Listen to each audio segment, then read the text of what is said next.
Okay, this paper is 6-5, checking coolant strength with a hydrometer or refractometer. So we want to find out if the coolant is up to the level that it should be in the vehicle. So we'll have a radiator.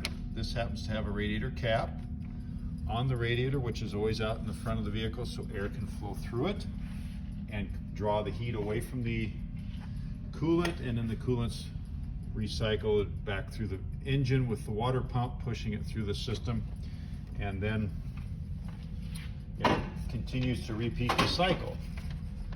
And if there's extra, then it goes to the overflow bottle here and is stored there while the engine's hot or at operating temperature.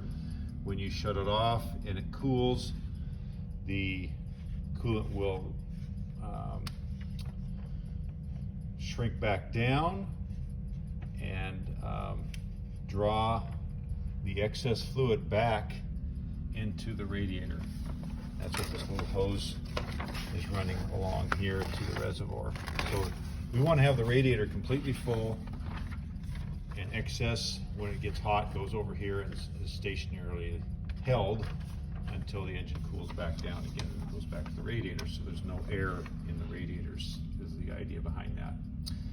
So I'm looking at the sheet. There's some things they want you to do. There's an upper and lower hose. This is part of your assignment, is to figure out where these components are.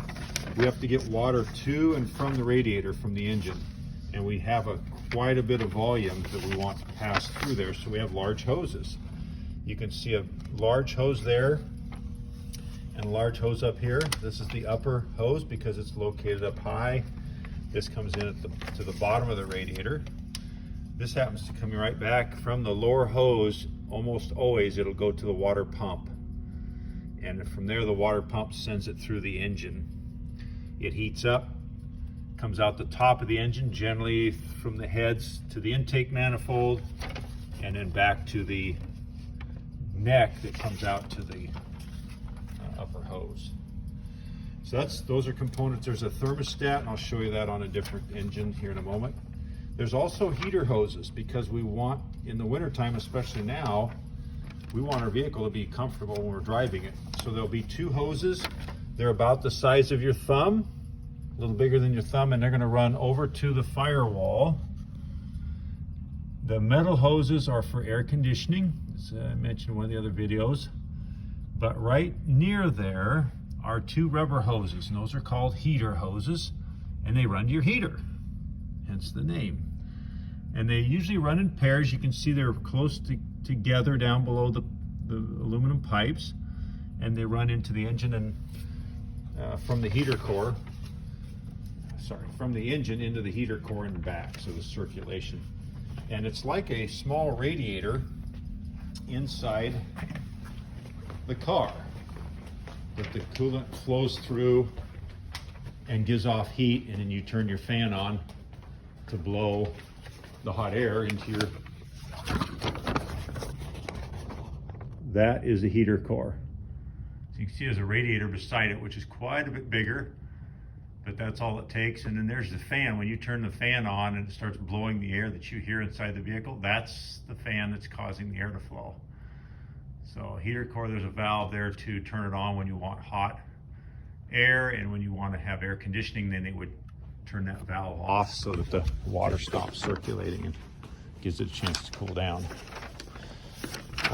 So here's a better example of the radiator out front. Water comes out as it's heated up, cools, drops down to the bottom of the radiator, comes out this big hose and over to, remember I said the water pump, behind this pulley, and pushes the water through what they call water jackets inside the block. It's kind of hollowed out in many places and around the cylinders where the spark plugs are, to draw heat away so it doesn't get too hot and cause engine damage. Once it heats up, it rises naturally, as well as the water pump pushing it. Then there's a thermostat inside this housing, and a lot of times they're kind of a rounded shape, is kind of the giveaway that that's where the thermostat's kept. That way the thermostat, like in a house, it keeps closed so that this water stays in here and heats up longer to get the engine to warm up quicker. Then when it gets up to temperature, usually about 195, 190 in that range, 180. They come in different heat settings for thermostats. You can get some different temperatures settings. Then it will open and let the coolant flow out. And now we're going to try to maintain that 180 to 195 degree temperature through the cooling system. So this, what's not here on this one is the heater core in the back. So these two hoses would have went to the heater core. Hard to see them there. But we just rerouted them and made a U-turn right here so that water can circulate. So there's some circulation of water through those hoses where normally they would go up to a heater core.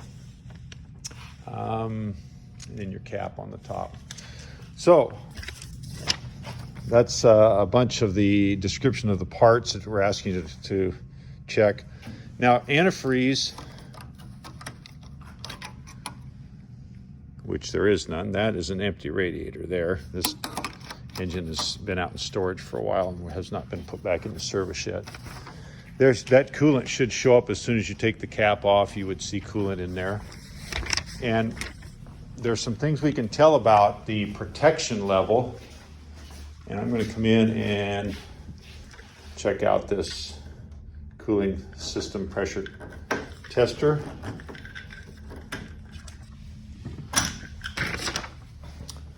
Called a hydrometer.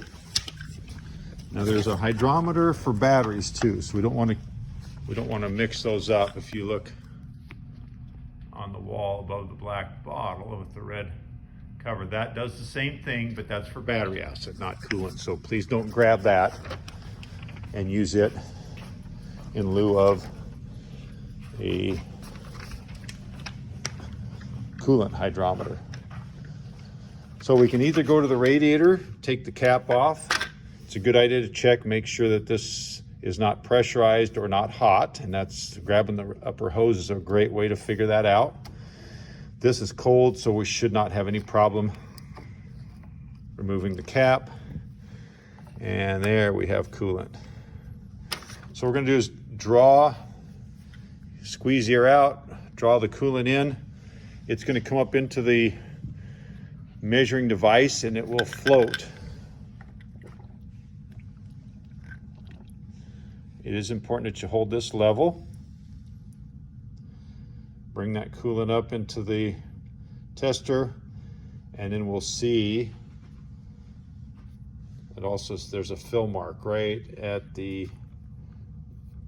where my finger is, right there. So I need to get more coolant into this so it causes that float to be totally submerged.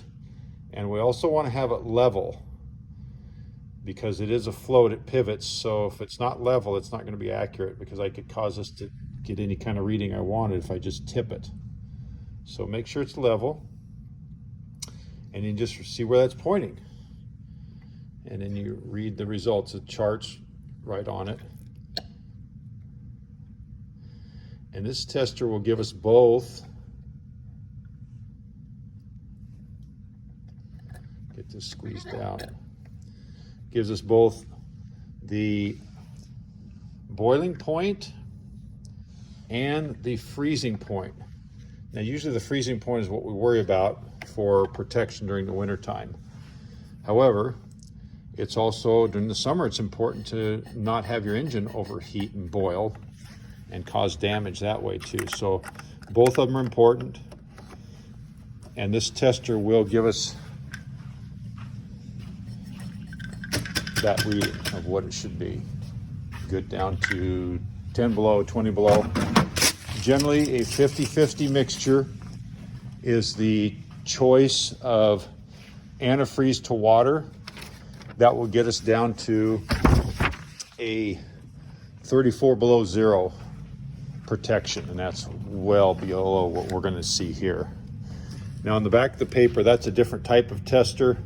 It's pretty cool. It's a refractometer. It's not required that you use it, but if you're motivated and you want to use it just to use something kind of scientific to check the level, certainly can do that. Just let me know and I'll get that out for you and let you test it. And you can actually compare results and see if they both gave you the same reading. I'm just cleaning this out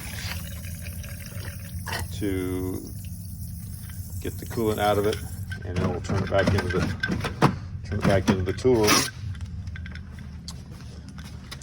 And that should get you through this worksheet. There's nothing on here about pressure cap. That's okay, that's a different worksheet. So I'll let it go at that. Good luck, and I'll look forward to going over your paper with you.